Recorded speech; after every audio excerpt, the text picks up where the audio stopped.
And నమస్తే. ఇప్పుడే big boss 9 నుంచి ఇమాన్యుయల్ ఎలిమినేట్ అయ్యాడు. కొన్నిసార్లు అనిపిస్తుంది అసలు బిగ్ బాస్ నిజమా కాదా, ఫేక్ నడుస్తుందా అనిపిస్తుంది. ఎందుకంటే ఫోర్త్ ప్లేస్లో ఎలిమినేషన్ అవ్వాల్సిన పర్సన్ అయితే ఇమాన్యుయల్ కాదు. వేరే రీజన్స్ ఏమైనా అయి ఉండొచ్చు, కానీ ఇదైతే అన్ఫేర్ అనిపిస్తుంది.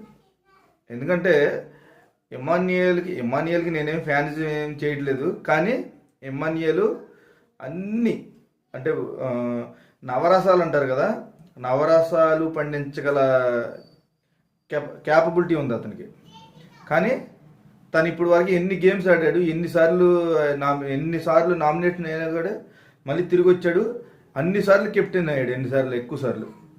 అసలు డ్యాన్స్ కామెడీ ఎవరితో ఎలా ఉండాలి ఏంటి అనేది అన్ని ఆస్పెక్ట్స్లో చాలా బాగా చేశాడు. అయినా కూడా ఫోర్త్ ప్లేస్లో ఎలిమినేషన్ అంటే అది నాకు తెలిసి ఇమాన్యుయల్కే తనే తీసుకోలేకపోయాడు అనిపిస్తుంది నాకు.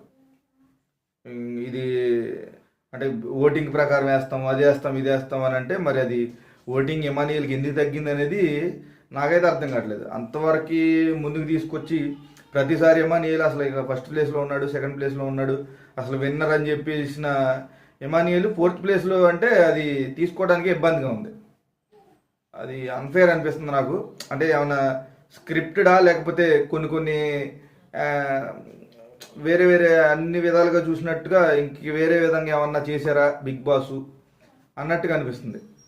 నాకైతే నా ఒపీనియన్ అలా అనిపించింది. మీ ఒపీనియన్ ఏంటో చెప్పండి. అసలు ఇక ఇమాన్యుయల్ ఎలిమినేట్ అయ్యాడు కాబట్టి విన్నర్ ఎవరు అనుకుంటున్నారో కామెంట్ సెక్షన్లో కామెంట్ చేయండి. జై హింద్.